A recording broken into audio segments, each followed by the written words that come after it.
नमस्कार दोस्तों।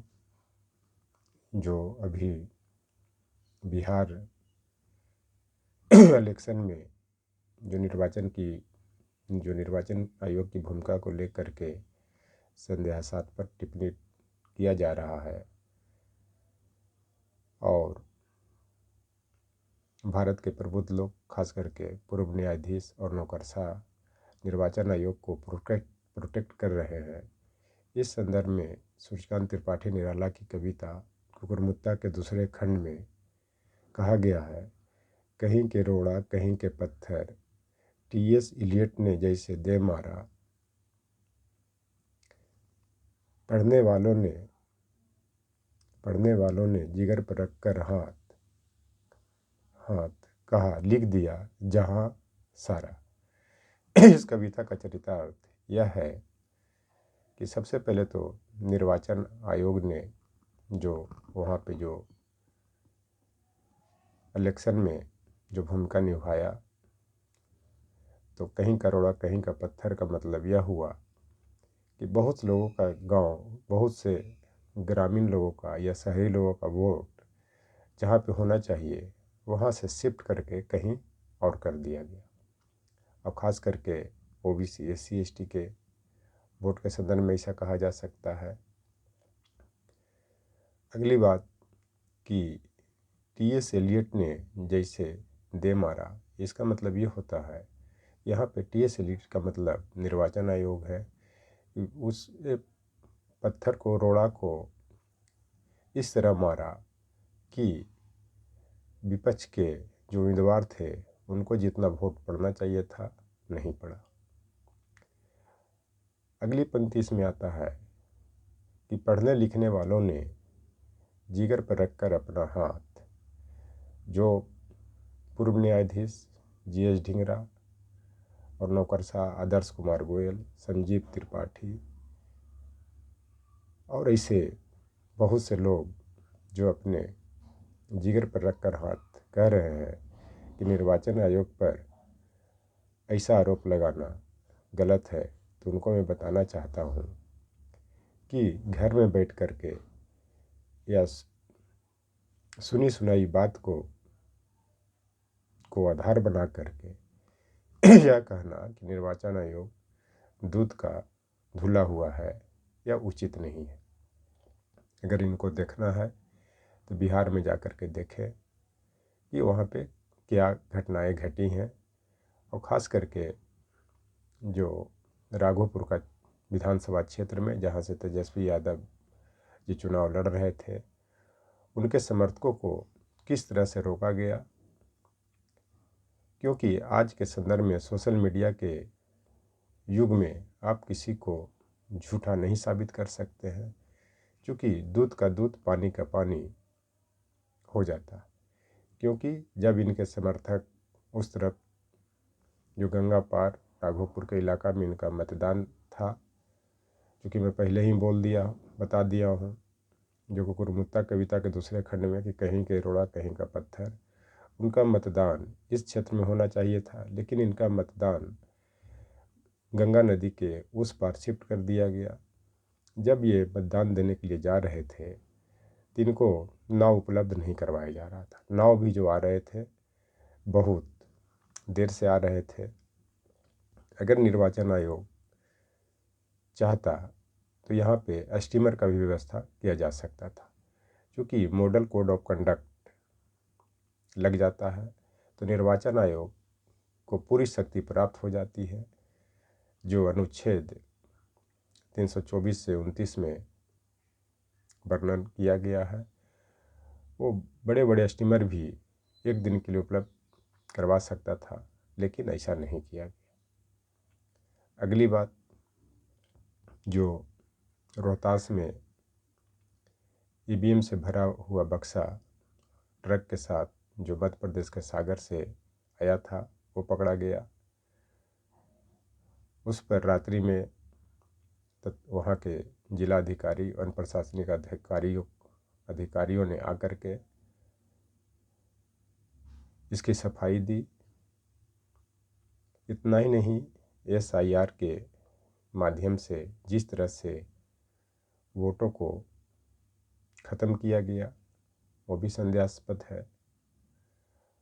और तो और आप निर्वाचन के पहले जो 10,000 रुपया वहाँ के महिलाओं को दी जाने की घोषणा की, और निर्वाचन के समय भी वो महिलाओं के खाते में जाता रहा, जबकि निर्वाचन आयोग का यह कर्तव्य बनता है कि जब ये पैसा ट्रांसफ़र की घोषणा हुई थी निर्वाचन के पहले, तो जैसे ही मॉडल कोड ऑफ कंडक्ट जो निर्वाचन आयोग के द्वारा जो इलेक्शन डेट की घोषणा कर दी जाती है, तो इस पर रोक लगना चाहिए था, लेकिन ऐसा हुआ नहीं।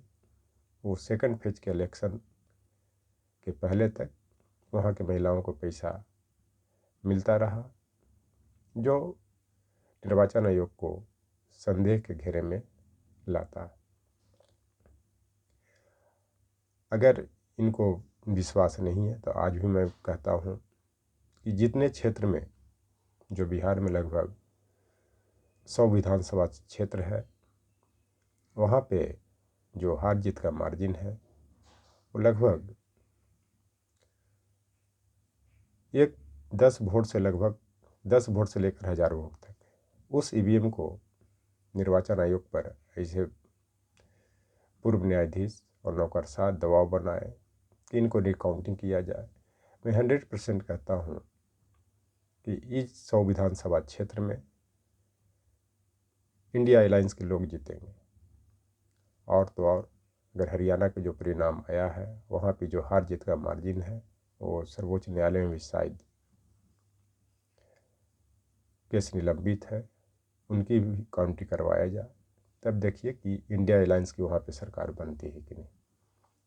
इतना ही नहीं, जो लोकसभा के चुनाव 2024 में हुआ, मैं पहले भी कई बार बोल चुका हूँ कि वहाँ का भी जो लोकसभा क्षेत्र के 100 ऐसे कंस्टिट्यूएंसी हैं कि जिस पर हार जीत का मार्जिन कम है, उसके भी ऐसे बुद्धिजीवी वर्ग, पढ़े लिखे वर्ग, नौकरशाह, पूर्व न्यायाधीश काउंटिंग करवाने की मांग करें, सर्वोच्च न्यायालय के रुख करें, वहाँ भी परिणाम बदल सकता है। और केंद्र सरकार की जो सत्ता का जो